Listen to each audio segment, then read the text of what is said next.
Y hoy vamos a hablar de este famoso concilio de Jerusalén. ¿Qué pasó? ¿Por qué se dio este concilio de Jerusalén? Esto fue aproximadamente entre el año 48 y el año 50. Cuando nosotros hablamos de la persecución, del comienzo de la persecución y de los mártires cristianos, la muerte de los apóstoles y todo esto, yo les había dicho acá, aquí tengo un bosquejo, de que, gloria a Dios, en ese concilio de Jerusalén, la iglesia de los gentiles había quedado en libertad para vivir un cristianismo libre de toda carga que querían imponer los fariseos, un cristianismo solamente basado en la fe en Jesucristo, sin ningún otro tipo de carga legal. Pero no es tan así. Porque cuando nosotros vemos, hermanos, por qué se reunió este consejo, vamos a aprender primero quiénes eran los que se reunieron. Vamos a ver si existía o no existía la iglesia. ¿Qué era la iglesia en aquellos tiempos? Como me decía Romina ayer, que este y que aquello, y hay muchas cosas que no me cierran. Y hay un montón de cosas que no me cierran. Hermano, después que murió Jesús, fue ascendido, vino el Pentecostés, y yo dije, traje la enseñanza que, porque por ahí también se puede malinterpretar, que la primera figura visible de la iglesia, el primer líder en el primer tiempo de la iglesia fue Pedro. Pero Pedro no era verdaderamente el líder de la iglesia de Jerusalén. Vamos a ver quién era el líder de la iglesia de Jerusalén. ¿Quién era el obispo, como se dice hoy? ¿Quién era la cabeza de la iglesia en Jerusalén? De la iglesia madre. También habíamos dicho, hermanos, que en aquellos tiempos hubo muchas revueltas, comenzaron las persecuciones, mínimas persecuciones. En el año 36 se levantó otro falso Mesías. Se levantó un Mesías samaritano. La historia, mire, estoy buscando en todos los libros, tratando de buscar y qué, pero no se da a conocer el nombre de este pseudo profeta. Un falso profeta, un falso Mesías. ¿Qué dijo este varón? Para que ustedes más o menos puedan entender por qué se fue desatando el grueso de la persecución y por qué verdaderamente había tanta división entre los judíos que tuvieron que llegar a este concilio de Jerusalén. Hermanos, en el año 36 se levanta este profeta samaritano, un pseudo profeta samaritano que instiga a la gente a levantarse en armas. Y este hombre decía que por revelación de Dios, en el monte Gerizim, en la cumbre del monte Gerizim, estaba un lugar en donde estaban enterrados los vasos de honra que había utilizado Moisés, preparados por Moisés. Se produjo un levantamiento. Este levantamiento tuvo que ser sofocado. Todavía estábamos ya casi en los finales del reinado del emperador Tiberio, que fue el que supuestamente bajo su reinado murió Jesús. Poncio Pilatos salió, gloria a Dios, a reprimir esta revuelta, salió al cruce y mató a una cantidad incalculable de los seguidores de este pseudo profeta. Otros fueron hechos prisioneros, otros fueron vendidos como esclavos, y muchos de esos hermanos fueron crucificados. La mayoría fueron aniquilados, o sea, sofocados en esta revolución. Hermanos, el pueblo de Israel se levantó, fue a quejarse al procurador, al procónsul de toda esa zona general de las provincias romanas que se encontraba en Damasco, llamado Viterio. Poncio Pilato fue destituido. Muere Tiberio, asume su hijastro, un joven muy loco, llamado Calígula, de Dios. Y este hombre tenía ideas raras. Este fue un hombre que intentó, gloria a Dios, poner. Algunas de ustedes ven una película cristiana que dicen que hay una película cristiana que muestra a los romanos que van y quieren poner el estandarte romano en el templo de Jerusalén. Y se levantan los judíos, se levantan los fariseos.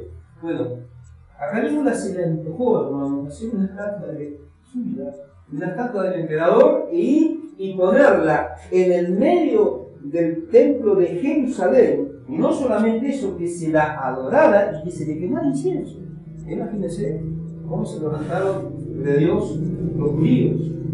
Se van a poner, hermanos, el águila romana, el portandarte romano, tratando de profanar el templo de Dios. Comenzaron a haber sediciones, comenzaron a haber revueltas. Vitelio, este procurador romano, trató, gloria a Dios, de apaciguar. A la primera fue de vuelta y preguntó a Calígula, a la segunda tampoco dejaron, fue y preguntó a Calígula, y cuando Calígula dijo que muera el procurador y que mueran todos los judíos y que se cumpliera su voluntad, la tercera carta que manda Vitelio a Calígula lo llevó, porque estaba tan loco y estaba tanta la barbaridad que estaba haciendo el joven llamado Calígula que lo mataron. Ahí se levantó, gloria a Dios, otro emperador llamado Claudio. Pero también, hermanos, gloria a Dios, había persecuciones, porque siempre el Imperio Romano tuvo sus condiciones, tuvo sus normas. Ellos tenían su religión, una religión pagana, trataban de imponer sus costumbres, sus leyes, sus religiones a todos aquellos pueblos a los cuales ellos tenían subjugados.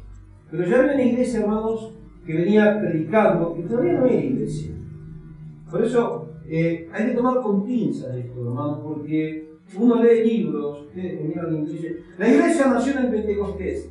En el Pentecostés nació un movimiento, pero no era la iglesia. Podemos entender qué verdaderamente era la iglesia y cuándo nació la iglesia y cómo se formó la iglesia. Pero en los primeros tiempos no era iglesia, como comúnmente se llama. O sea, la mala información hace que hoy tengamos muchas doctrinas erradas. Por eso lo que tendría que hacer la iglesia hoy, hermanos, es hacer concilios para sopesar las doctrinas de la palabra de Dios, que no se hace. Libro de los Hechos, capítulo 15, versículo 1. Vamos a ver, gloria a Dios, qué fue este concilio de Jerusalén. Leemos el versículo 1 y después nos sentamos. Damos lectura del nombre de Jesús. Y dice la asamblea en Jerusalén. Entonces algunos que venían de Judea enseñaban a los hermanos: si no os circuncidáis conforme al rito de Moisés, no podéis ser salvos. Hasta aquí amén a la palabra de Dios. Tomamos asiento.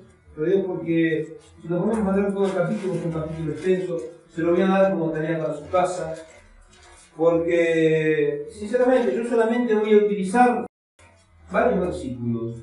Me voy a enfocar en los primeros versículos del 1 al 5, por ahí voy a tocar algunos otros versículos medio así esporádicos para terminar de dejar claro alguna idea, pero sería bueno que usted pueda leerlo en su casa, que pueda leerlo en profundidad. Ahora, hermanos, vamos a entender primeramente una cosa. Jesús era judío, de ahí estamos todos de acuerdo. ¿Qué vino a hacer él? Vino a predicar las buenas nuevas de salvación. Vino a predicar el mensaje de su Padre. ¿A quién le vino a predicar? A su pueblo. Él dijo que la salvación venía de los judíos. Cuando fueron a reclamarle algo, le dijo: no. La salvación es para los judíos. O sea que el mensaje directo vino justamente para el pueblo de Israel, para el pueblo escogido, para el pueblo de Dios. Jesús era judío. Y Jesús, hermanos, en ningún momento tuvo... No, antes de decir esto, voy a decir. Jesús dijo que Él no vino a abrogar la ley, sino que vino a cumplirla, y que en Él se cumplió todo lo que estaba escrito en la ley y en los profetas. ¿Qué vino a hacer Jesús, hermanos? Vino a predicar las buenas nuevas de salvación. Jesús vino ¿a qué? A que en Él se cumpliera la ley. Él vino a cumplir la ley. Él no vino a abrogarla. Él no vino a abolir la ley. Él vino a cumplir la ley y la cumplió en su totalidad.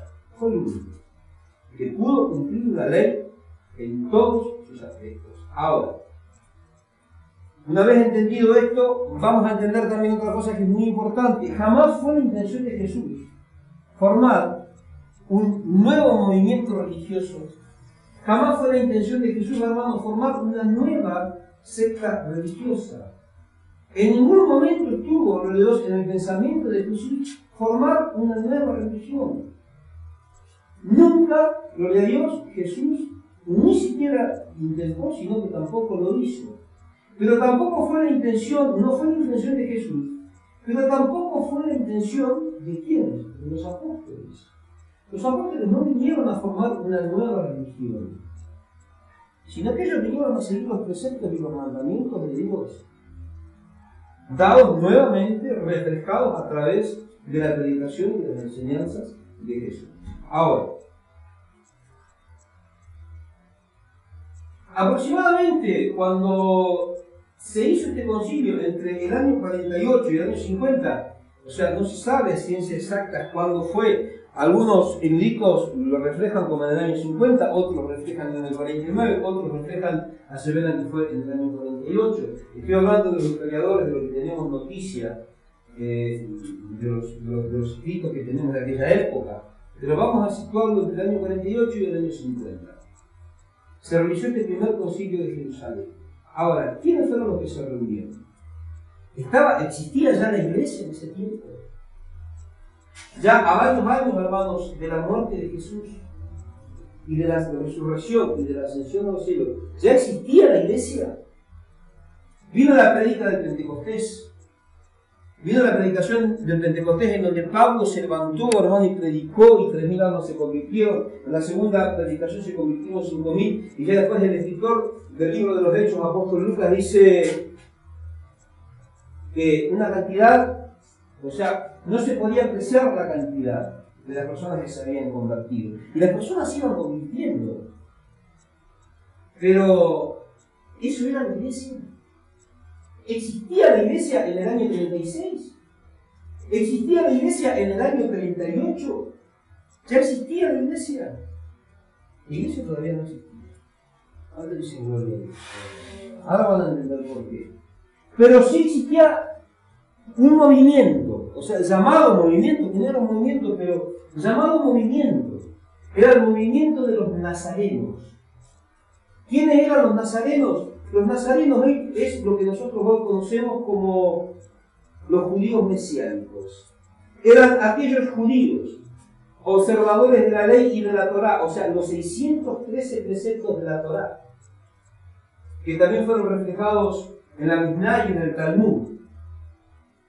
Eran estos judíos de pura cepa, hermanos, que estaban defendiendo con uñas y dientes la pureza de lo que podemos entender como religión. Ellos estaban defendiendo la pureza de sus tradiciones. Porque justamente, gloria a Dios, en el libro de Deuteronomio, hermanos, hay fuertes correcciones de parte de Dios. ¿Para qué? Para que el pueblo de Israel, hermanos, no se convirtiera al paganismo. Continuamente Dios estaba reprimiendo al pueblo de Israel. ¿Por qué? Por sus prácticas paganas. O sea, esta secta judía, o sea, los judíos, el judío propiamente dicho, hermanos, era una persona, era un hombre, era una mujer, pero Dios era una raza, vamos a decir que, o sea, vigilaban de guardar estrictamente los 613 preceptos de la ley y de no contaminarse con las costumbres paganas. Además, ellos ni siquiera se sentaban a comer con un gentil. Para ellos un pagano era un inmundo, era un sucio. No lo tocaban, no lo saludaban, muchos no sentarse a comer con ellos. No compartían absolutamente nada con ellos. Fíjense, hermanos, lo que era un judío. Hoy tenemos también los judíos, los ortodoxos. A mí me tocó atenderlos. Y ellos tienen, ¿cómo se llama? Ellos comen sus propios alimentos, ellos tienen su propio pan, ellos tienen todo lo que es de su comunidad. Ellos no comen absolutamente nada que no sea producido ni que esté bajo las más altas normas de vigilancia y estricta seguridad, de pureza. No, porque el kosher. ¿Escucharon alguna hablar de los alimentos del kosher? Ninguno escuchó hablar del kosher. Hermanos, el judío ortodoxo, con lo que jamón no comen, porque no comen cerdo, pero con lo que cortan la carne, no cortan, con ese cuchillo cortan esto, pero con ese cuchillo no cortan esto. Fíjense, hermanos, siguen guardando los 613 preceptos de la ley. Imagínense lo que era en el momento del tiempo de Jesús. Entonces había un movimiento llamado los nazarenos. ¿Quiénes eran los nazarenos? Eran aquellos judíos piadosos, observadores, estrictos observadores de la ley, que habían creído y se habían convertido a Jesús. Que creyeron en que Jesús era el Mesías y que Jesús era el verdadero Hijo de Dios. Y comenzaron a seguir sus enseñanzas. Pero en ningún momento, hermanos, se apartaron de sus 613 preceptos que observaron ellos por la ley judía. Estoy hablando, hermanos, que cuando se celebró este concilio de Jerusalén, o sea, el movimiento de los nazarenos, estaba formado en su totalidad, casi en su totalidad, por judíos observadores de la ley, rigurosos observadores de la ley. Pero he aquí que también había personas llamados prosélitos. ¿Quiénes eran los prosélitos? Los prosélitos venían a ser discípulos. El Señor reprimió gravemente a los fariseos en Mateo capítulo 23, versículo 15. Dice: ustedes fariseos hipócritas, que recorréis mar y tierra para ser un prosélito, un discípulo, guardador de la ley. Y cuando lo hacen 2 veces más hijos del infierno que ustedes. Imagínense cómo habrá quedado. Y Fernando te dice que vos sos mal. Esa gente tiene que decir que ganan el nivel de la... para que se enojen y tengan hasta la venida del Señor. Fíjense que tremendo, ¿eh? Ustedes recorren mar y tierra, evangelizan, van acá, buscan, escarban para ser un discípulo, y cuando lo encuentran, lo hacen 2 veces más hijo del infierno que ustedes mismos. Ahora, el prosélito era un discípulo, o sea, era un gentil, era un pagano, que había tomado la determinación, que había tomado, gloria a Dios, la decisión de ¿qué? De convertirse al judaísmo. Era un creyente en Elohim, como decían los judíos en aquel tiempo. Era un adorador de Dios. Era un hombre, hermano, que había dejado sus rituales y sus costumbres paganas. Era una persona que había pasado por el rito de la circuncisión en la carne, que era necesario. Y después de un tiempo de estar a la puerta de la sinagoga de los judíos, en los primeros tiempos no entraba y participaba en la sinagoga porque era un inmundo, sino que estaba solamente a la puerta. Estaba en la puerta de la sinagoga escuchando las enseñanzas. Y se le daba un tiempo. ¿Para qué? Para que un tiempo de conversión, un proceso de conversión, hasta cuando esta persona comenzaba a guardar, hermano, con mayor calidad aquellos preceptos de la ley. Entonces recién ahí, después de un tiempo de conversión, recién participaba, entraba en la sinagoga y comenzaba a participar de las reuniones. Esos eran los prosélitos. En aquel tiempo, hermano, gloria a Dios, el judaísmo estaba conformado por judíos de pura cepa y por prosélitos. O sea, personas convertidas al judaísmo. Personas que adoraban a Dios, pero que ya dejaron su vida pagana, dejaron de servir a los ídolos, se convirtieron al judaísmo, pero es aquí que primeramente, para convertirse al judaísmo, había que ser circuncidado según el ritual de Moisés. Vamos a hablar de estas cosas también, vamos a entender un poco más en profundidad qué significa todo esto, porque a veces leemos estos pasajes, hermano, y es como que estamos ahí en una nebulosa, ¿no? Y a veces decimos y hablamos y no sabemos ni lo que decimos porque no entendemos. ¿Cuánto dicen amén? Ahora, hermanos, con la sola idea de que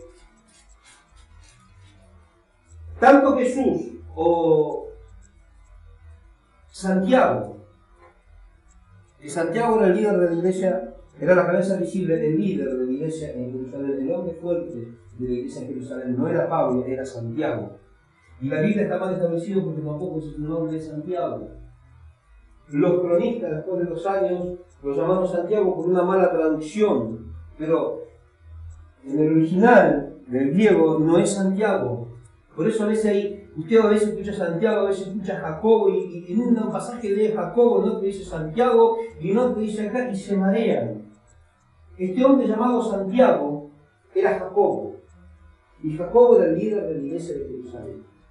No era Jacobo el hermano de Juan, que fue degollado por Herodes, sino que este era el hermanastro de Jesús, el hermano de Jesús. Qué cosa tremenda, ¿no? Que aquel, sobre lo que estábamos hablando anoche con las hermanas, aquel que le dijeron sobre esta roca edificaré mi iglesia, terminó siendo una figura en segundo o en tercer plano de la verdadera, de aquella iglesia naciente, de aquel movimiento de los nazarenos, de aquellos judíos convertidos de Dios a Jesucristo. El líder de la iglesia en Jerusalén era Jacobo, o sea, conocido como Santiago, el hermano de Jesús. Tanto para Jesús como para Santiago, hermanos, hubiera sido horripilante, horrible, simplemente que se le cruzara por la mente el intentar formar una nueva religión. Para ellos mismos, ellos se darían cuenta que ya sus pensamientos serían dignos de condenación. En ningún momento, gloria a Dios, estuvo en sus pensamientos el formar una nueva religión, sino que era un grupo diferente, era un grupo de judíos, pero que ya creían en que Jesús era el Mesías, que Jesús había sido el enviado por Dios. Ahora, hermanos, nosotros vamos a ir viendo en esta noche distintos pasos. Y vamos a ver, hermanos, por qué en este concilio de Jerusalén fue necesario y cuáles fueron los temas que verdaderamente se abordaron. Vamos a ver, hermanos, la confusión que se produjo en aquellos judíos, en los judíos de aquel tiempo, que me parece que también es la misma confusión que tenemos nosotros hoy como iglesia. Ahora, en el año 38 entonces ya tenemos bien establecida la autoridad de Santiago como líder y como cabeza de la iglesia en Jerusalén. Ahora, gloria a Dios, el más famoso de sus miembros naturalmente era Pedro, porque Pedro era el que andaba, predicaba para acá, predicaba para acá, predicaba para allá, y donde había lío, siempre estaba Pedro metido. Si no estaba Pedro, estaba Juan. Pero realmente Juan era calladito. El que siempre estaba haciendo alboroto era Pedro. El que siempre metía la pata era Pedro. El que siempre iba al frente, ¿quién era? Pedro. O sea, era el más reconocido en aquel tiempo. Pero no era el líder de la iglesia en Jerusalén. Ahora, la jefatura, así se llamaba al movimiento de los nazarenos, la jefatura en Jerusalén estaba a cargo de Santiago. ¿Por qué? Porque justamente era el lugar en donde salían todas las directivas a todas las otras zonas en donde se iban levantando iglesias, en donde se iban convirtiendo, en donde comenzaba a haber nuevos movimientos, en donde se mandaba a predicar, las directivas siempre salían de Jerusalén. O sea que la jefatura de la iglesia primitiva estaba ¿en dónde? En Jerusalén. Ahora, el libro de los Hechos, hermanos, no establece explícitamente, hay que mirar con mucho detenimiento, porque no establece explícitamente que Santiago haya sido la cabeza de la iglesia de Jerusalén. Por eso es necesario estudiar la Biblia.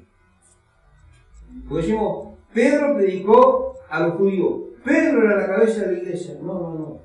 La cabeza de la iglesia era, de Dios, Santiago. Ahora, la sinagoga tenía entonces dos tipos de miembros. En aquel tiempo no había iglesias, había sinagogas. Dentro de las sinagogas había dos tipos de personas, había dos tipos de miembros. Estaban los judíos de pela cepa y estaban los prosélitos.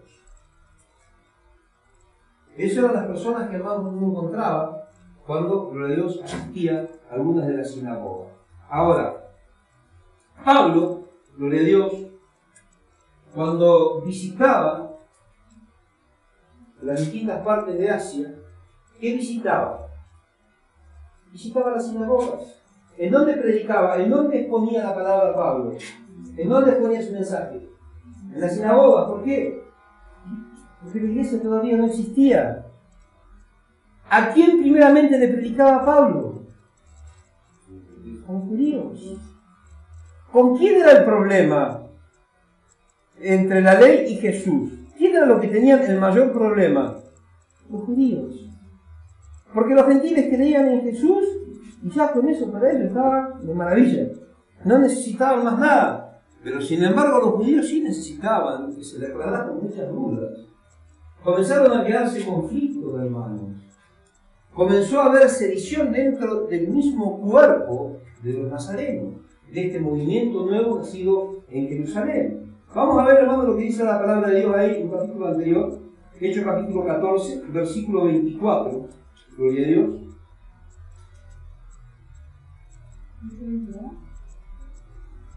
No, Hechos 14. 14, 24. Ahí, ¿verdad? Entonces, en la sinagoga se encontraban solamente estas personas, los judíos, y estaban los prosélitos ya convertidos. Pero también había otro nivel de prosélitos, que todavía no alcanzaban el grado de conversión, a los cuales no se les permitía participar en las reuniones, sino que estaban a las puertas. Estaban en la puerta de la sinagoga, haciendo ¿qué? Nutriéndose de las enseñanzas. Simplemente escuchaban. Esa era la condición, hermanos, de, no vamos a decir todavía de iglesia, sino del movimiento, el nuevo movimiento cristiano, el movimiento de los nazarenos. Fíjese que dice ahí en Hechos capítulo 14, versículo 24, pasando por Pisida, vinieron a Pánfilia, predicaron la palabra en Perge y luego descendieron a Talía. De allí navegaron a Antioquía, donde habían sido encomendados a la gracia de Dios para la obra que habían cumplido. Al llegar reunieron a la iglesia y les refirieron cuán grandes cosas había hecho Dios con ellos y cómo había abierto la puerta de la fe de los gentiles, y quedaron allá, gloria a Dios, no mucho tiempo con los discípulos. Acá, ellos están compartiendo, hermanos, Pablo está compartiendo con la iglesia todas las maravillas y de las cosas que había hecho Dios a través de él y a través de Bernabé y a través de otros siervos de Dios. Todo lo que nosotros vemos en el capítulo 13 es lo que Pablo está compartiendo en estos 3 versículos. Lo está compartiendo a la iglesia. Gloria a Dios, de los gentiles. Acá está hablando, gloria a Dios, de los gentiles. Ahora vamos a Hechos capítulo 15 en el versículo 1.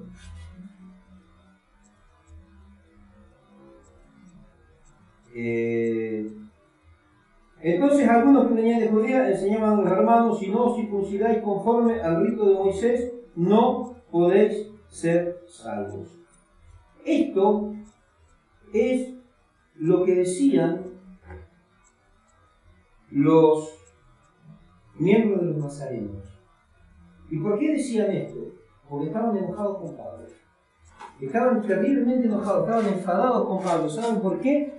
Porque ellos pensaban que Pablo no tenía por qué haber ido y compartir esas cosas con los gentiles.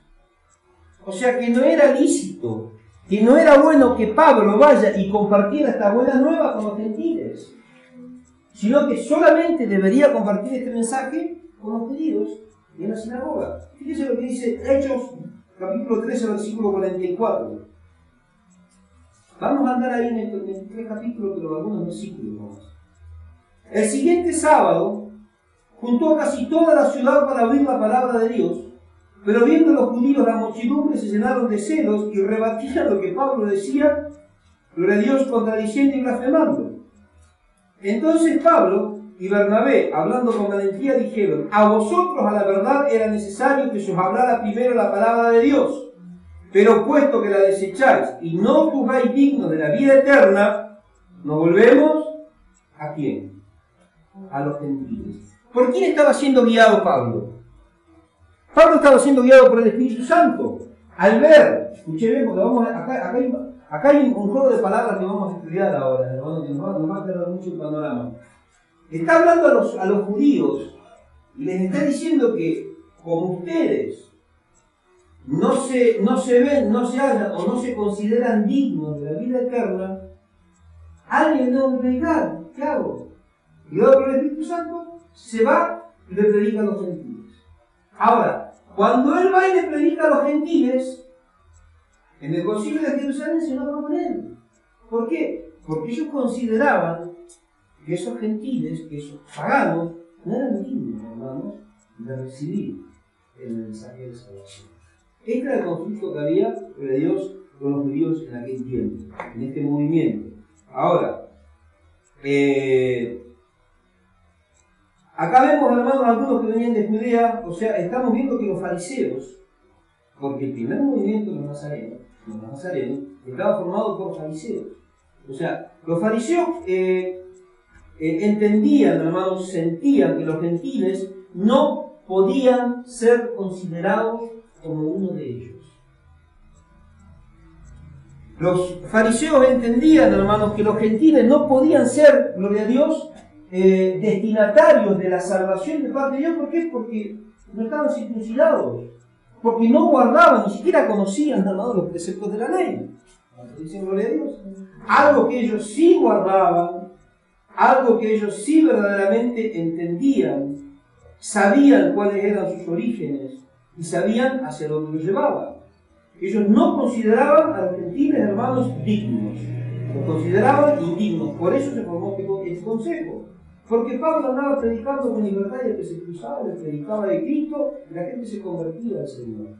Este fue el conflicto que hubo en Jerusalén. Entonces Santiago, la cabeza de la jefatura de la iglesia en aquel tiempo, llamó a esta asamblea. ¿Para qué, hermanos? Para poner cada cosa en su lugar. ¿Cuántos dicen amén? Entonces, probablemente, hermanos, los fariseos pensaban que esos gentiles a los cuales Pablo le había predicado todavía seguían siendo paganos.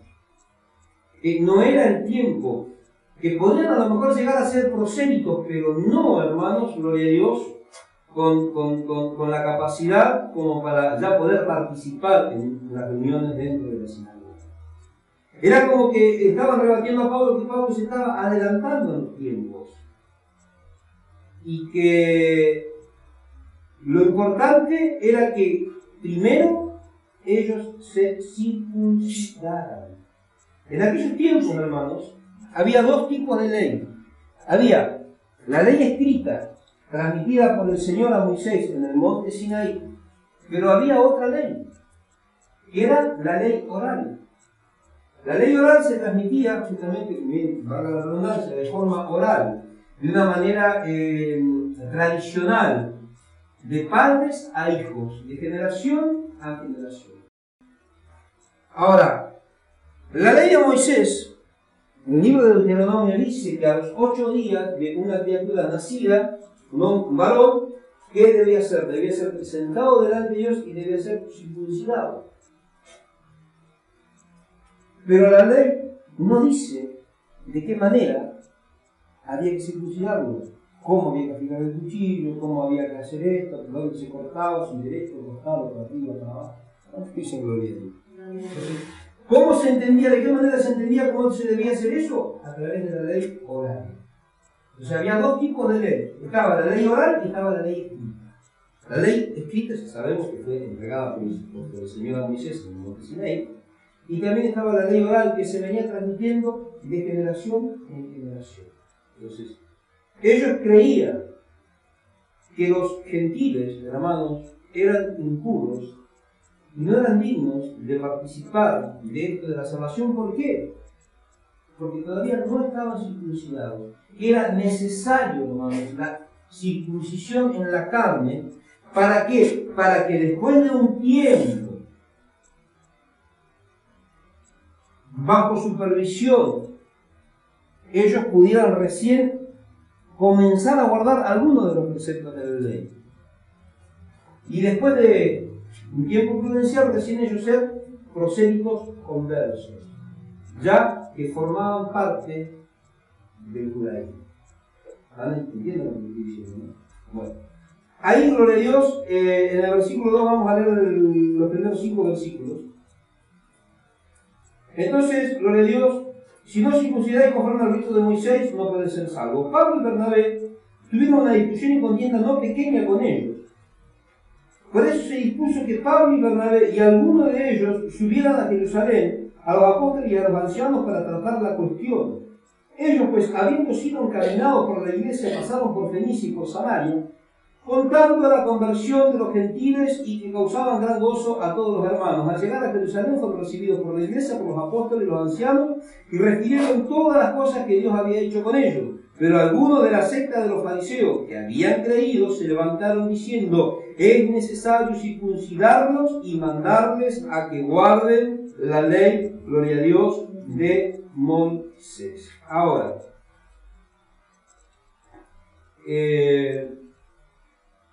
los fariseos eran creyentes, porque ya eran creyentes. Estamos hablando de personas que están persiguiendo el cristianismo. No estamos hablando de los ancianos, hermanos, los referentes de la iglesia, de esta secta. O sea, aquí la iglesia, todavía no llamada iglesia, pero vamos a decir de iglesia naciente. Ahora, ellos, gloria a Dios, necesitaban que se hicieran algunas consideraciones un poco más profundas.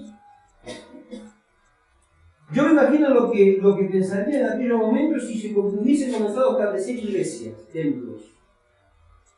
Los fariseos irían a una iglesia. ¿Usted piensa así? O sea, yo me lo empecé a imaginar de esta manera. Era algo imposible porque empezaba a levantar algo, imagínense esa reunión escondida. Imagínense como ahora, acá en cada cuadro hay una iglesia. Un fariseo iría a una iglesia. Vaya y diga al padre Josecito, le va a dar visita. Dígale que venga con la gente, siempre va a viene, porque no pero vaya y dígale a usted un cura que venga acá. Blasfemia, va a decir. Jamás, ¿por qué? Porque yo soy católico. No va a venir. ¿Va a venir? Nunca. Preferimos irse, pero la puerta también, pero acá no va a querer entrar. Imagínense un fariseo participando de una reunión llena de todos gentiles, paganos, que antes eran adoradores del diablo, Mitra, adoradores de Zeus, adoradores de cuántas otras deidades, de Diana, de Venus y de Rosamonte, la lleva Rosamonte. Imagínense que un fariseo vaya y se meta, que venga un fariseo hoy y se meta en una reunión con ustedes, gentiles de Jesucristo, son todos cochinos. Jamás voy a entrar ahí porque no me puedo contaminar. ¿Cuánto dicen gloria a Dios? Entonces, fíjese, hermano, cuál era el pensamiento. Fíjese usted la condición en la que se encontraban, hermanos, aquí en la iglesia naciente, este movimiento de los nazarenos. Imagínense cuando Pedro estaba durmiendo en la azotea y le viene esta visión. Y va con un lienzo y en el lienzo todo el charracaje que usted se pueda imaginar y que se pueda comer.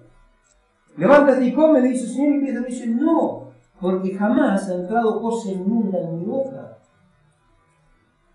¿Cuánto dice? Y el Señor le estaba pidiendo que vaya a la casa de un gentil.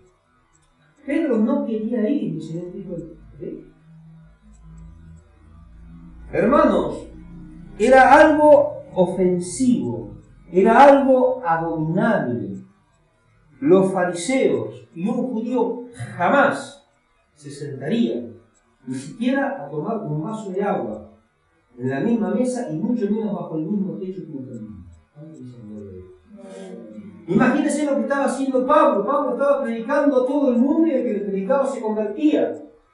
Había una iglesia que estaba comenzando a crecer y a nacer fuera de los límites de Jerusalén. ¿Se acuerdan cuando empezamos la enseñanza de la iglesia? Y le decíamos, hermanos, que cuando fue el comienzo, ¿no? El preludio a esto, en Lucas capítulo 24, 44, 49, algo así era, que los judíos jamás pensaron en una iglesia salida de los contextos de su propio judaísmo, y mucho menos salida, hermanos, del contexto de Jerusalén. ¿Por qué, hermano? Porque todo lo de afuera era abominable, era corruptible, estaba todo contaminado. Ellos no lo aceptarían, nunca estuvo en sus pensamientos. Por eso el apóstol Pablo dice en la carta a los romanos que deben ser renovados el espíritu de vuestra mente. La mente tenía que ser renovada, tenía que ser transformada, pero todavía no había ninguna carta, hermanos. Esto todavía no estaba escrito, el libro de los Hechos. No estaban escritos los evangelios todavía, en esta época. Pero era necesario, hermanos, establecer normas para seguir adelante, hermanos, con la gran comisión del Señor y predicar el Evangelio a toda criatura. El Señor me dijo a los judíos, dijo, a toda criatura ellos se olvidaron de lo que el Señor les encomendó. A toda criatura, cuando habla de criatura no está hablando de los animales, está hablando de criaturas. Nosotros somos criaturas, los otros son animales. Y están los hijos de Dios y los demás que son criaturas, creación de Dios. Así tiene que decir, usted es una creación de Dios. Ahí se van a notar. Los que son hijos de Dios son hijos de Dios y los que no son criaturas. No es menospreciarlo, son criaturas nada más. Pero no criaturas porque son chiquitos, sino porque son una creación. Simplemente son creación de Dios, pero todavía no son hijos de Dios. Imagínense que estos guardadores y observadores de la ley de Dios iban a mezclarse con esas criaturas. Encima salvajes, idólatras, y cuántas otras cosas más pensarían, inmundos, jamás. Entonces fíjense, hermano, en qué linda posición cayó Pablo. Cuando llegó, ¿qué hicieron? Dice que lo agarraron los ancianos y lo llevaron, subieron a Jerusalén, como diciendo, acá va a rodar la cabeza de Pablo. ¿Por qué, hermanos? Porque un año después de la crucifixión de Jesús, yo le decía a mi esposo, ¿verdad? Estaba ahí sentado, ¿no? Y tenía una película muy grande en mi cabeza. Y estaba ahí, ¿no? Y él estaba con el lápiz, yo estaba colgado, y digo, más por esto, más por aquello, a lo que voy. Ella me empezó a ayudar con unos libros, pero no estaba lo que yo quería. O sea, no podía encontrar la forma de poder armar para poder transmitirles a ustedes. Pero usted imagínese esto. En una parte, a la madrugada estábamos viendo esto ya antes de dormir, no sé si duramos 10, 15 minutos o algo, y pusimos la película de Pablo, era que y yo le dije, imagínate Pablo, contemporáneo de Jesús. ¿Cómo habrá odiado Pablo a Jesús? Pero recién Pablo aparece en escena un año después de la crucifixión de Jesús. Pero yo me imagino a Pablo en todo ese tiempo anterior, viendo los 3 años de ministerio de Jesús, lo habrá querido, hermano, poner en ensalada. Porque estaba atacando directamente lo de Dios, sus creencias. Lo que Jesús enseñaba iba totalmente contrario a lo que era su formación. Pero un año después de la resurrección, de la muerte y resurrección de Jesucristo, Pablo entra en escena como el más grosero, hermanos, y el más tenaz perseguidor, el más cruel perseguidor de la iglesia. Participó, gloria a Dios, en la muerte de Esteban. Él fue el que avaló la muerte de Esteban. Imagínense los antecedentes de Pablo. Después Pablo, persiguiendo la iglesia camino a Damasco, se encuentra con el Señor. Pero he aquí que fue restaurado por el Señor, Dios usó a Ananías, Dios usó a Bernabé, que Bernabé lo bautizó, recibió el Espíritu Santo Pablo, que dice que por 14 años, dice el libro de los Hechos, Pablo no subió a Jerusalén. Porque sabía que nadie le iba a creer. Él esperó 14 años, fue siendo instruido por el Espíritu Santo. Y esperó el tiempo, hermanos, para poder subir y poder contactarse con los apóstoles. Cuando lo autorizan a predicar el Evangelio, Pablo sale a predicar a este Cristo glorificado. La gente comienza a convertirse, fíjense con los antecedentes de Pablo. Y ahora aparecen en esta situación. ¿Cómo estaban los judíos?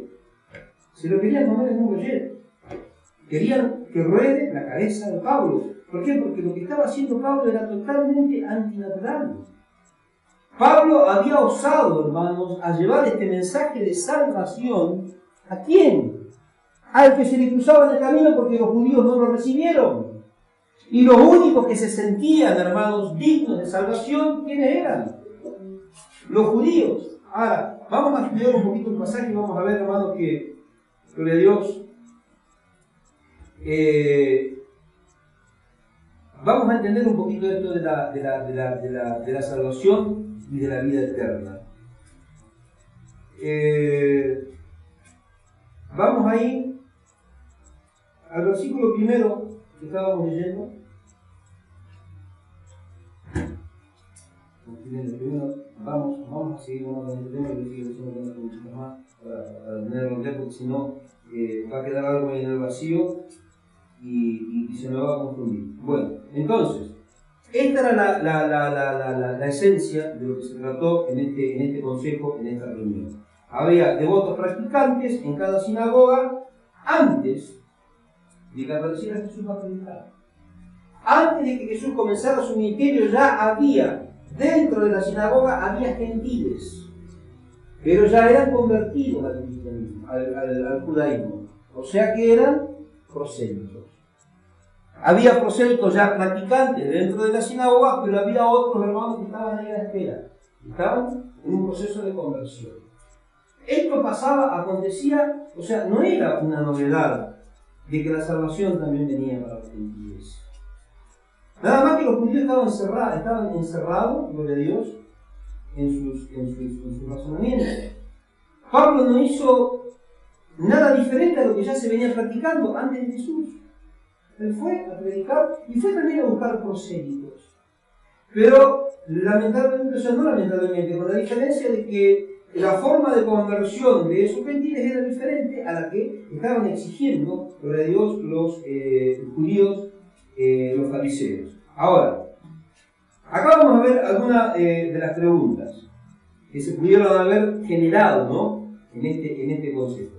¿Circuncidar a los prosélitos gentiles antes que entren en el proceso de conversión o después que ellos han estudiado en la sinagoga, gloria a Dios, un rato?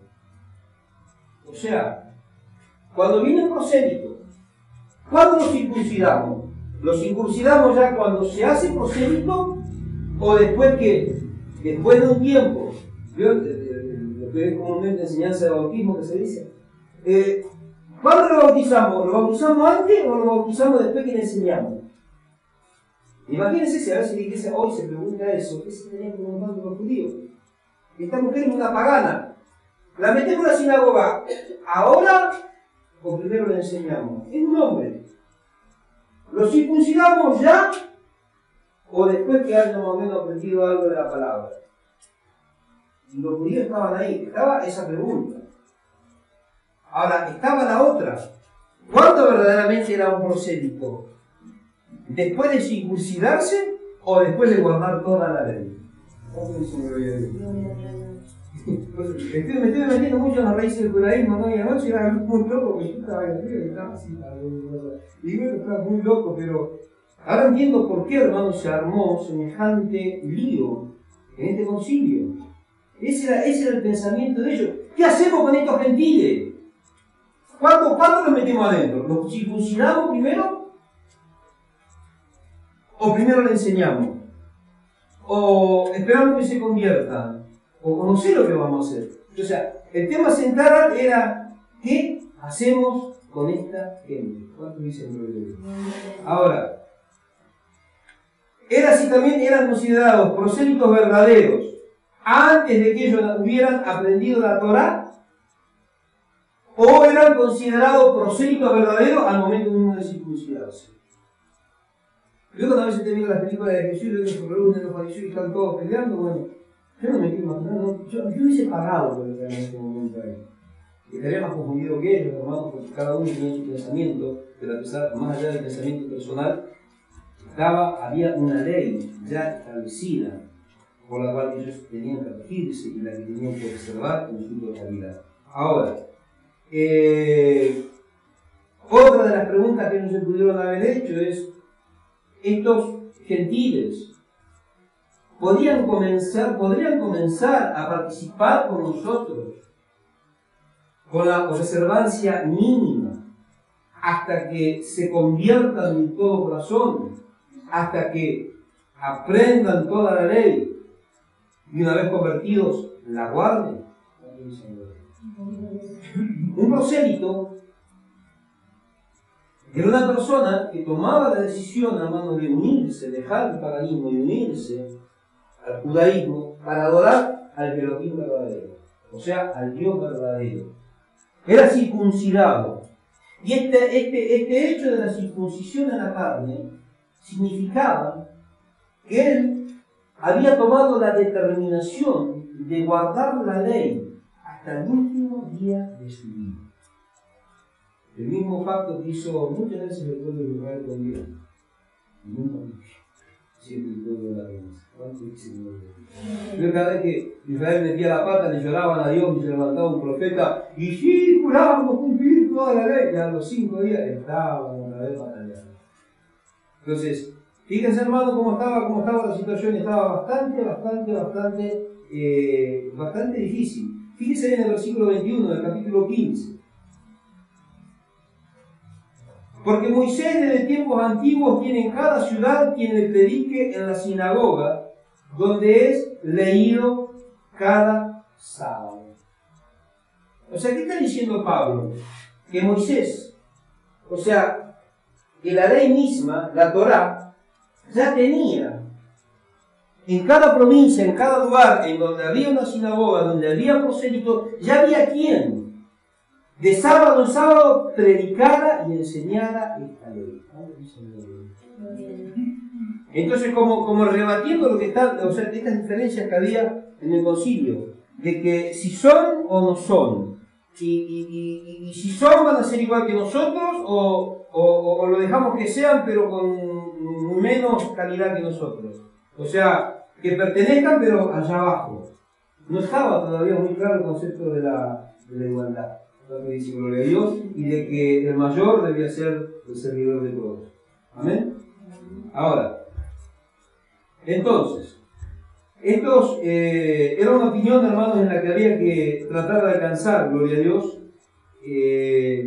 un acuerdo, porque había distintos grados de proselitos que guardaban la ley de distintas maneras. Ahora, este fue el asunto mayor. O solamente había que aceptarlos y que entraran en un proceso de aprendizaje. O sea, eran muchas las incógnitas, hermanos. O sea, esto no fue un concilio que se juntaron y dijeron 2 palabras y ya está. Yo me acuerdo que este concilio habrá tardado varios días, hasta que verdaderamente se pusieron de acuerdo con el Espíritu Santo obró y comenzaron a ponerse de acuerdo, gloria a Dios, acerca de estas cuestiones. Ahora, los judíos, hermanos, consideraban sucios los gentiles. Ellos todavía no entendían esto de la circuncisión del corazón, que Jesús vino a hablar de la circuncisión, pero que es circuncidar nuestro corazón. Ellos sabían, hermanos, que la circuncisión era un mandato de Dios. Estaba en la ley, pero la ley no decía cómo hacerlo. Y todos estos son temas que se trataron en ese concilio. Y unos aprovechando, gloria a Dios, las diferencias y las controversias para ir llevándonos agua para su pozo. Pero lo importante, hermano, que el Espíritu Santo, gloria a Dios, estaba en esa reunión. Otra de las preguntas importantes era cuándo verdaderamente ellos iban a ser considerados hermanos. Al ser tenidos en tan un poco, ¿cuándo verdaderamente esta gente iba a ser considerado verdaderos hermanos? ¿Cuánto tiempo tenía que pasar? ¿Cuánto tenía que ser, o sea, cuál tenía que ser el grado de enseñanza impartida para poder decir, bueno, los recibimos como hermanos en la fe? Hermanos, estos son temas importantes. Otra de las preguntas, hermanos, que hubo en este concilio: ¿cómo hacemos para relacionarnos con ellos? Si son inmundos o no son inmundos, son prosélitos o no son. ¿Qué son esta gente? ¿Cuántos dicen gloria a Dios? Porque los judíos eran ellos. Ellos eran el pueblo de la promesa. Para ellos era la salvación. Los otros no existían. Entonces el tema era cómo ellos iban, gloria a Dios, a tratar con esta gente. Cómo se iban a relacionar con ellos. Cómo iban a llevar adelante, gloria a Dios, este tema de la predicación, de la convivencia más que nada, porque la iglesia tenía que vivir. Decía la palabra que la iglesia tenía todas las cosas en común. Ahora, pero cuando habla de que la iglesia tenía todas las cosas en común, está hablando en los primeros capítulos del libro de los Hechos. Pero la demás llamada iglesia, porque no era una iglesia, hermanos. Era este movimiento judío de los nazarenos. Todavía eran todos judíos. El problema fue y se desató, y lo vemos en el capítulo 15, cuando tuvieron que entrar de afuera. Cuando, hermanos, el Evangelio traspasó los límites de Jerusalén. Cuando el Evangelio fue más allá de los límites del propio judaísmo. Ahí vino el problema. ¿Qué hacemos con esta gente? Y si viene un mormón y lo dejamos que entre, o que espera que termine el culto, ¿le damos una oportunidad para que agradezca?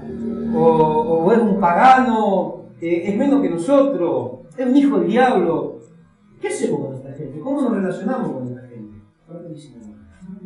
Entonces, fíjense, hermanos, que esto era el tema tremendo, ¿no?, que se estaban tratando en aquellos tiempos. Fíjense lo que dice ahí en el versículo primero, el capítulo 15. Entonces algunos que venían de Judea le enseñaban a los hermanos: si no os circuncidáis conforme al rito de Moisés, no podéis ser salvos. Entonces, esto de rito está haciendo una referencia a la ley oral. Pero fíjese bien, esta palabra rito es la palabra ethos, E-T-H-O-S en el griego, es el ethos en el griego, que significa hábito o costumbre. Ahora, con estas cosas ellos se referían al método y a la manera de la circuncisión que no estaba escrita en la Torá, pero que sí se sabía cómo hacerlo mediante la ley oral. Ahora, acá está hablando de un hábito, acá está hablando, gloria a Dios, de una costumbre. Pero también está diciendo, hermanos, que si no se circuncidaban, no podían ser salvos. Esta palabra salvo es el sozo, S-O-Z-O en el griego. Esta palabra sozo en el griego significa liberado, protegido, curado, hecho completo. Escuche bien, protegido, liberado y curado. Hecho completo. Pero escuche bien, esto no significa vida eterna. No está hablando de vida eterna. Como muchos predicadores, no podrá ser salvo y se habla de salvación. No está hablando de vida eterna. ¿Cuánto dicen gloria a Dios? Está hablando, hermanos, de haber sido apartado, de haber sido liberado, de haber sido sanado, curado. No como algunos están haciendo sanidad interior. La sanidad interior del corazón la hace el Señor. Ahora, no está hablando literalmente de, esto no significa literalmente la vida eterna. En este caso no quiere decir, gloria a Dios, o sea, quiere decir tomado del paganismo y entrado en la familia de los creyentes. Eso significa ser salvo. Limpiado, acomodado, hecho completo, ¿para qué? O sea, lo rescato del paganismo y lo inserto, ¿en dónde? En la familia de los creyentes. Eso es lo que verdaderamente significa, gloria a Dios, este pasaje. O sea, no está hablando, hermanos, de que necesitaban ser circuncidados para pertenecer a la familia de Dios. Es una, gloria a Dios, referencia clara a la inclusión de los gentiles directamente, hermanos, por la fe de Jesucristo, a la familia de Dios. Después nosotros podemos seguir viendo, gloria a Dios,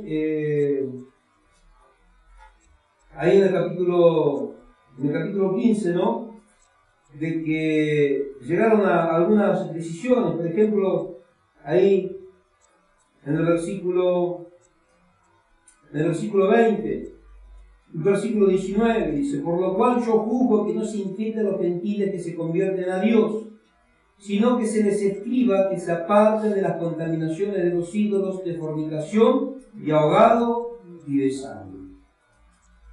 Entonces, acá tenemos otro problema severo, hermano. lo tenemos en la iglesia, en esta iglesia de los tiempos del fin.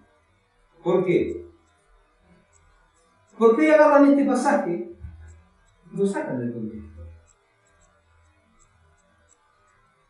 Hermana Norma, si usted quiere seguir siendo la pepita, la pistolera allá de Molina Punta, agarre la metralleta y siga robando a todos los supermercados chinos. No importa, porque lo único que se le pide es que usted se aparte de contaminación, de ahogado y de fornicación. Después, haga de su vida lo que se le da la regalada gana. Así dice la iglesia ahora. Lo único que nos pide el Señor es que nos apartemos de fornicación, de comer ahogado y de sangre. Nada más.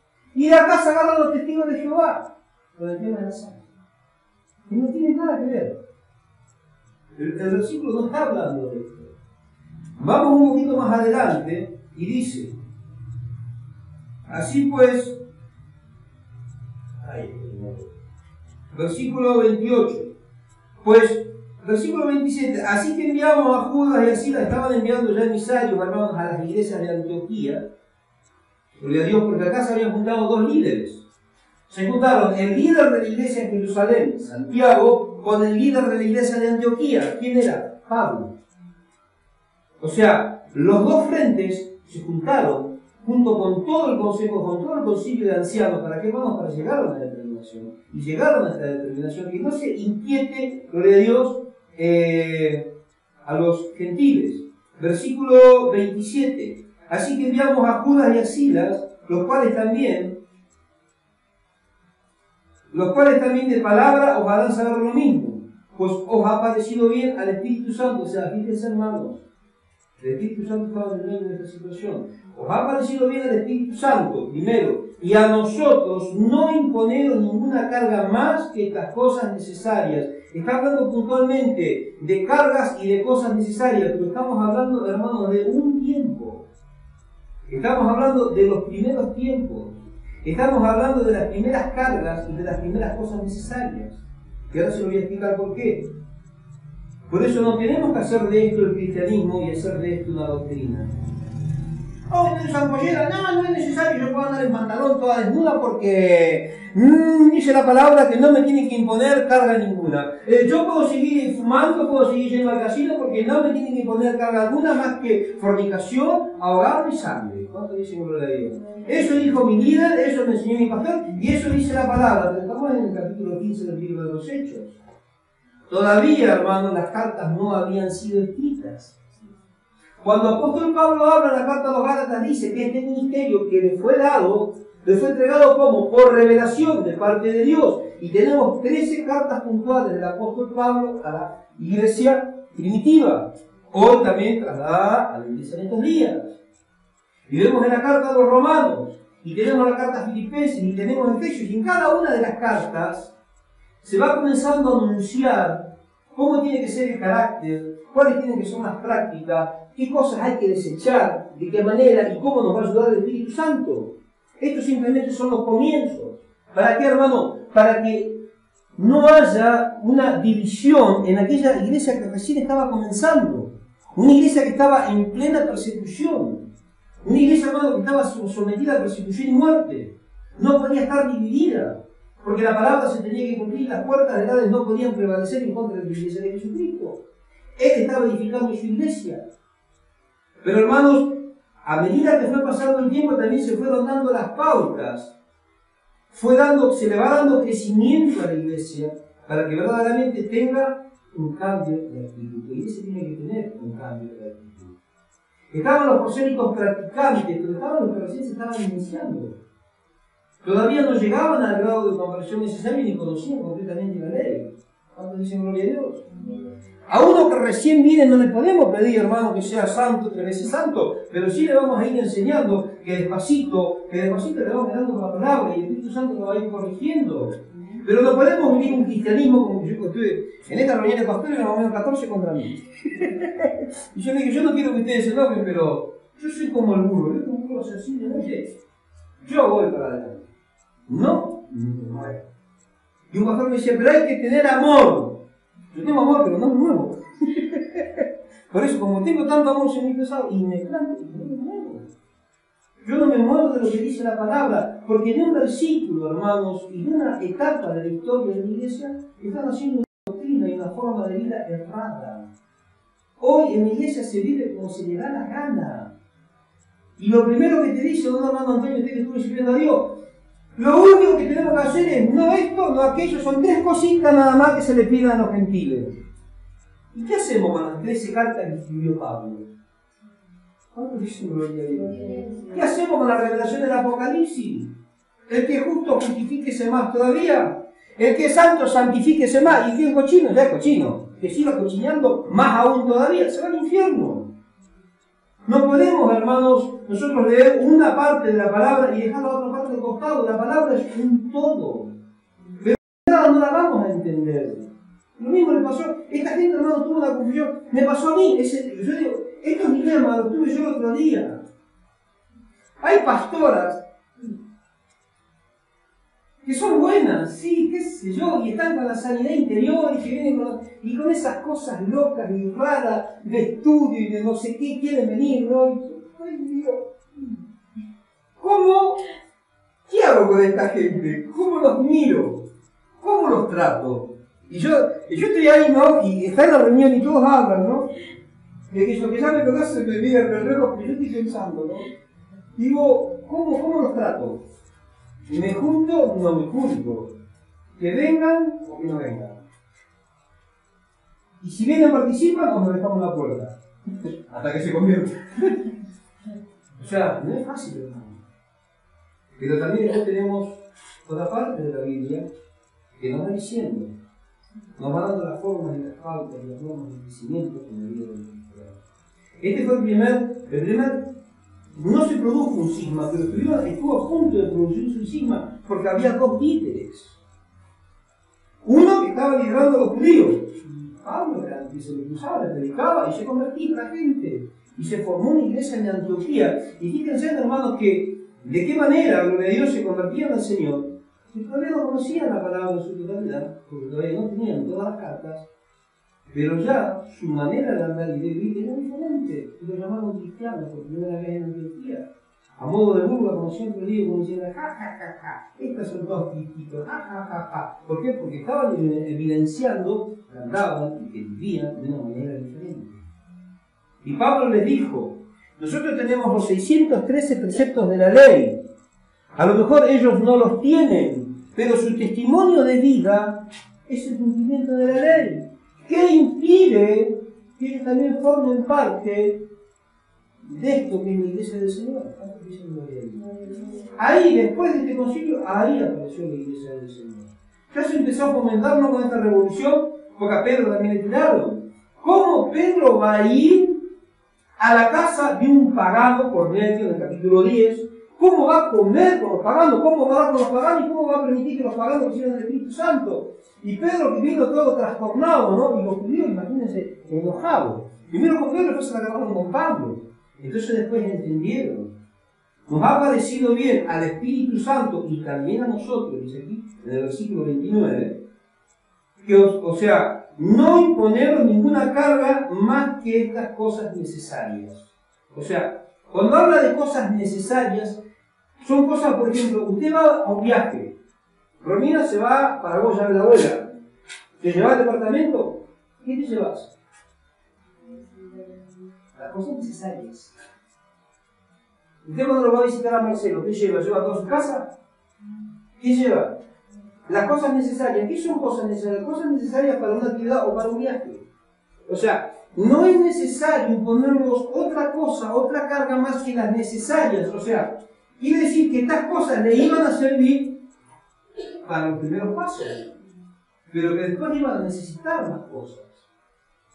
¿Cuántos entienden eso? Entonces, esta es la esencia, hermano, de lo que verdaderamente se trató en este concilio, ¿no? de Jerusalén. Por ejemplo, en este tema de los 2 tipos de prosélitos, gloria a Dios, aquellos que ya habían alcanzado la conversión y los que todavía no habían alcanzado la conversión, también había otra disputa.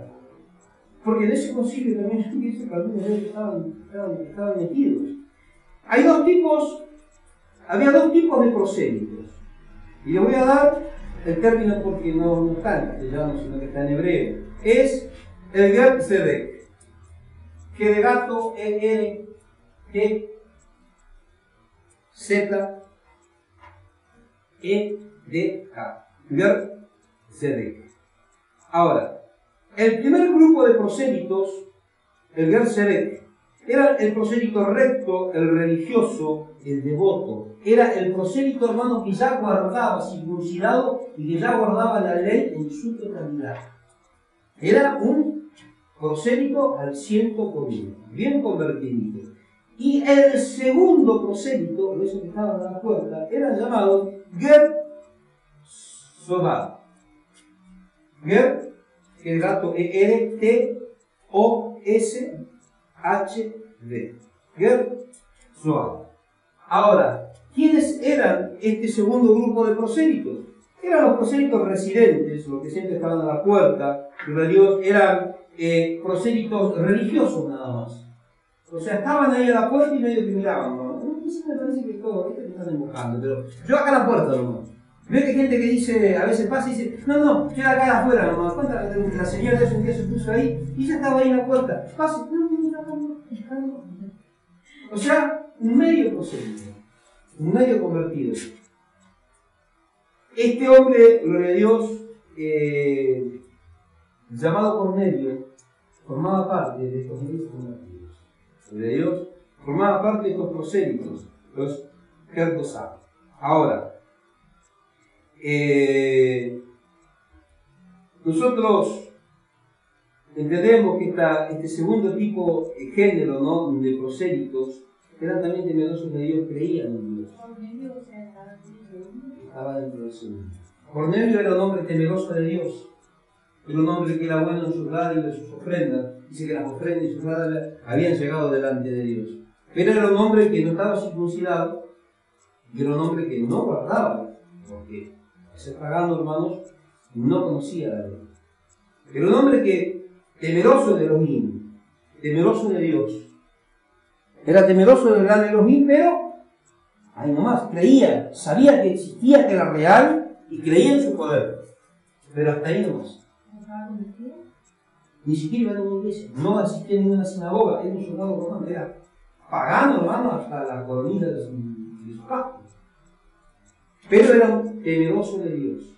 Formaba parte de esta segunda clase de prosélitos simpatizantes, podríamos decirlo. Ahora, los gentiles, hermanos, fueron considerados, gloria a Dios, después de esta reunión, después de este concilio, ahí fueron considerados, gloria a Dios, completamente conversos.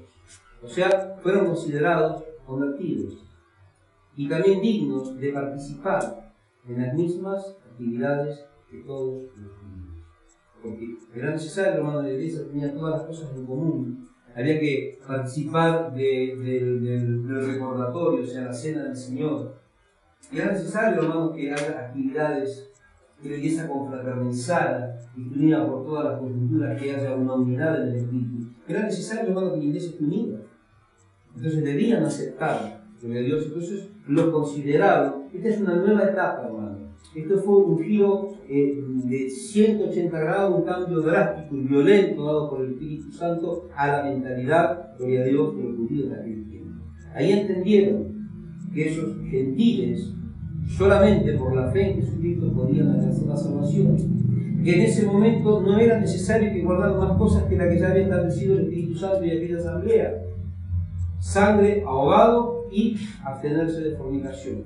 Pero que también en lo sucesivo, el Espíritu Santo iba a estar usando a los hombres de Dios para ir trayendo revelaciones, hermano, para terminar de formar el canon de las Escrituras y para que ellos pudieran tener esta palabra en su totalidad, que los iluminara y que los guiara por este nuevo camino, por esta nueva senda. ¿Cuántos dicen gloria a Dios? Entonces, había desacuerdos, hermanos, terribles, pero, gloria a Dios, algunos pensaron que eran verdaderos conversos. Otros dijeron, esto es un medio convertido, nomás, a ver cómo decimos nosotros. Nosotros vemos que algunos que están medio ahí, medio para acá y medio para allá, son a medias. Uno de los 1000, otro los ve al 100 por uno, uno los ve al 30, otro los ve al 40. Que aquella vez pensaban así. siguió habiendo ese pensamiento. Uno dice, sí, estos son conversos. Otros dicen, no, estos están medio ahí nomás. Dicen, estos son medios convertidos. Y otros siguieron pensando, hermano, estos son gentiles. Hubo problemas. Fíjese, hermano, hasta dónde afectaron, gloria a Dios, este tipo de pensamiento y este tipo de discrepancia dentro de este movimiento naciente. Que en un momento Pedro estaba con los gentiles y argentinos. Pero cuando vinieron los enviados de Santiago, dijo, porque sí, claro que se juntaba con ellos. Y Pablo, en lengua larga, le dijo, eres digno de comer el pan. Pablo para ver, ¿cuánto dice gloria a Dios? O sea, había, hermanos, ya cosas que sinceramente se estaban saliendo de los carriles normales, cosas que ellos no estaban entendiendo. Era necesario que la iglesia se reuniera para establecer normas, acuerdos, para poder seguir adelante y para que verdaderamente se pudiera manifestar la unidad, que verdaderamente el Espíritu Santo pudiese reinar, pudiese guiarlos en este trabajo, ¿no?, bastante tedioso que ellos tenían de predicar la palabra de Dios. Por reiterar, hermanos, fueron tiempos difíciles. No permitamos, hermanos, que utilicen este pasaje para vendernos un evangelio que no hay verdadero. Este es un tema, hermano, que se tocó en un momento, en una cumbre especial de la iglesia.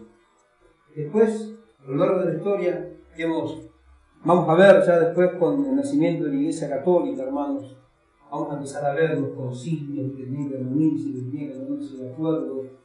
Y apóstol Pablo, gloria a Dios, ya después de ahí nos habla más de un concilio, pero sí tenemos un hombre terriblemente usado por el Espíritu Santo, el apóstol Pablo, que decía, soy duro, y ustedes dicen que soy duro y agresivo por carta, pero estoy dispuesto a proceder con la misma eficiencia y con la misma resolución, estando en persona.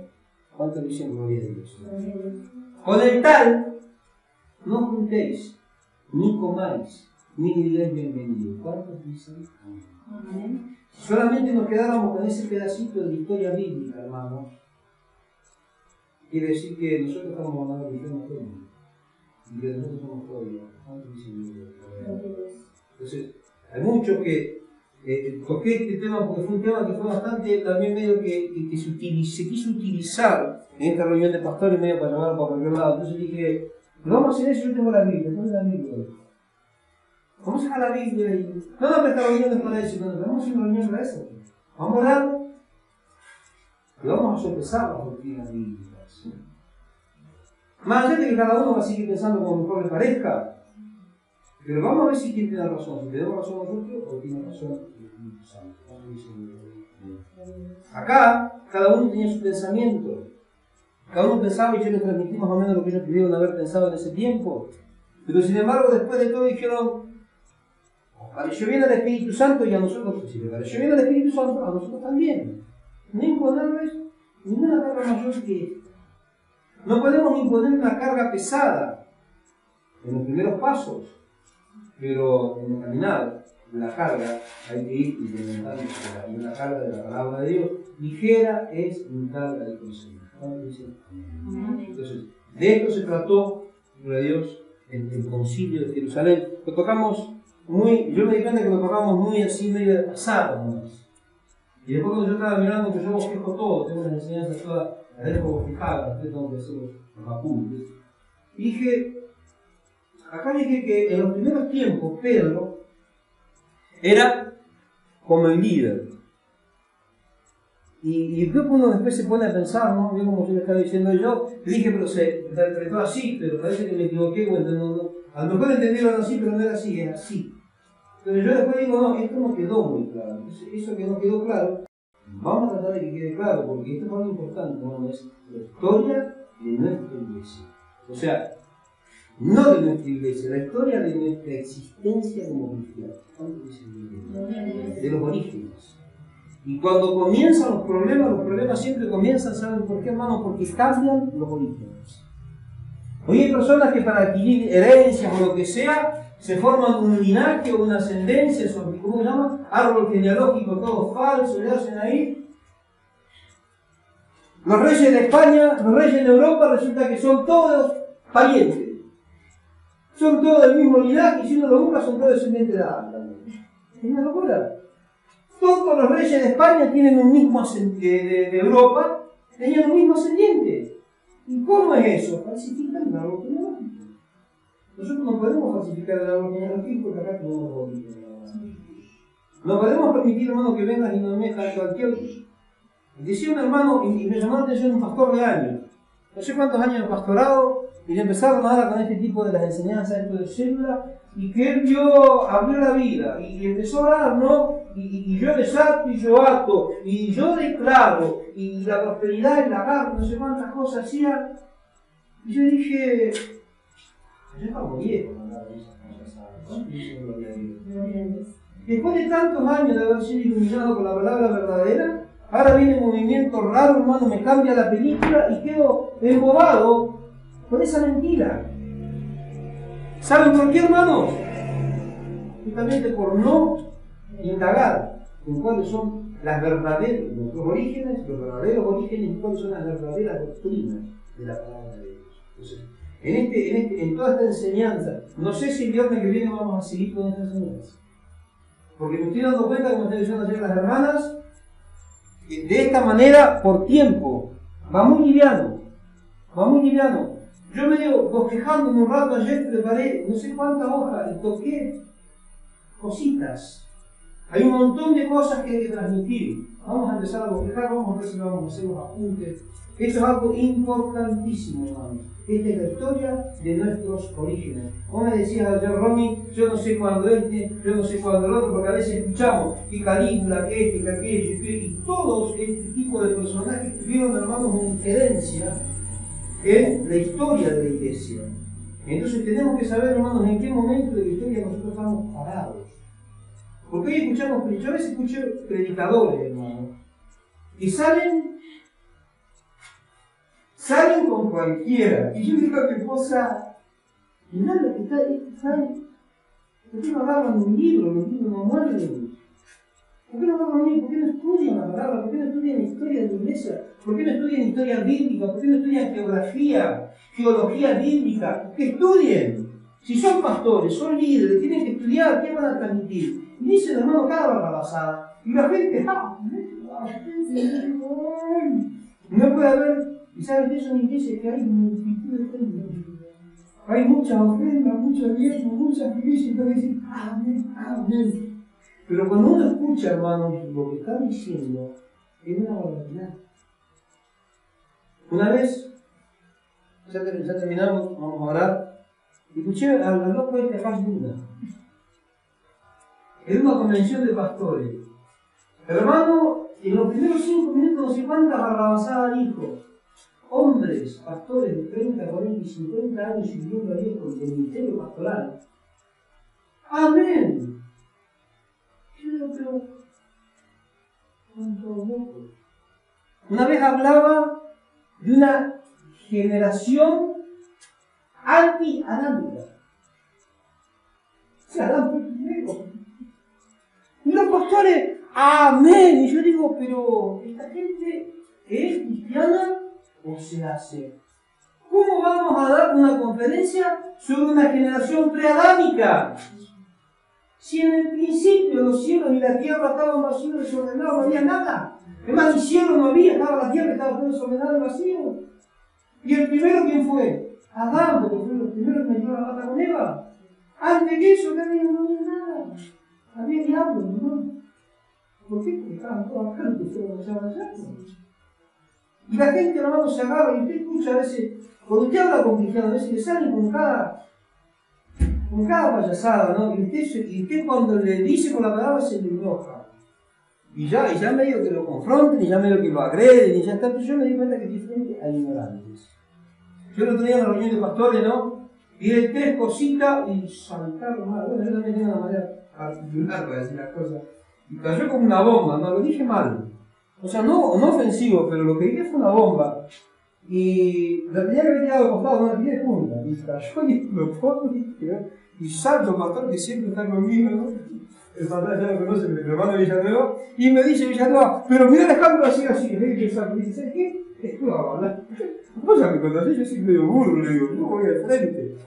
Pero hay cosas que a veces, sinceramente, hermanos, nos confunden. Entonces, aprendamos cuáles son nuestros orígenes. Cuando salimos a predicar el Evangelio nos van a confrontar.